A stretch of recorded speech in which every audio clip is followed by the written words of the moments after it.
ফলে দেশটা স্বাধীন হলো। আমাদের মুক্তিযুদ্ধের ভিত্তি ছিল সাম্য, সামাজিক ন্যায় বিচার এবং মানবিক মর্যাদা। সেই 50 বছর পরে উনি স্টেজে দাঁড়িয়ে তখন বলছিলেন এখানে 1000 কোটি টাকা এখন পাচার হয়ে যায়, চোখের সামনে বৈষম্য বাড়ছে। এইটাই কি মুক্তিযুদ্ধের লক্ষ্য ছিল? তা আমিও ওনার কথারই সেই অনুরণন ঘটিয়ে আজকে বলছি।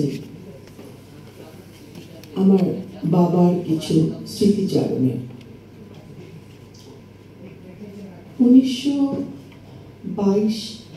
2022 সালে বাংলাদেশ শিক্ষা বোর্ড থেকে যে আপনার সমাজ যেটা বলে সোশ্যাল সায়েন্স, সমাজ বিজ্ঞানের যে বইটা ডিসেম্বর 2022 প্রকাশিত হয়, সেখানে মুক্তি যুদ্ধে যিনি ছিলেন আসলে যিনি ছিলেন মুক্তিযুদ্ধের প্রাণ তাজউদ্দীন আহমেদ বাদে সেদিন কিন্তু মুক্তিযুদ্ধের সফলতা আসতো না।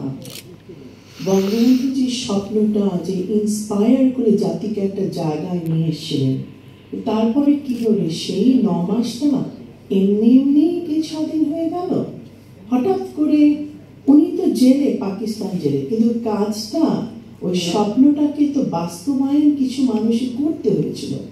এখানে উপস্থাপিকা বললেন তাজউদ্দীন আহমেদ ছিলেন অন্যতম সংগঠক। তাকে দোষারোপ করছি না, কারণ তারা এই প্রজন্মে, আমি এমনকি কাউকে পিন পয়েন্টও করছি না, আমার সেই ইন্টেনশনও নেই। আমি বলছিলাম আমাদের শিক্ষা ব্যবস্থায় সেই মুক্তিযুদ্ধটা কিন্তু আর জনযুদ্ধ নেই, আমার আপনার যুদ্ধ নেই, এটা হয়ে গেছে এককের যুদ্ধ। আমি স্টোরিটা বলি। 2022 সেই ডিসেম্বরে সেই সমাজ বিজ্ঞানের পাতাগুলো এক মা উনি পাঠিয়ে দিলেন আমাকে, ফটোকপি করে ছবি তুলে পাঠালেন। কারণ ওনার ক্লাস 7-এর ছেলেকে পড়াতে যে উনি তো খুব আশ্চর্য হলেন। উনি মুক্তিযুদ্ধ নিয়ে লেখাপড়া করেন, উনি অধ্যাপিকা, তার সচেতনতা রয়েছে, নতুন প্রজন্মের মানুষও তিনি। উনি বললেন আপা এটা কিভাবে হতে পারে? দেশ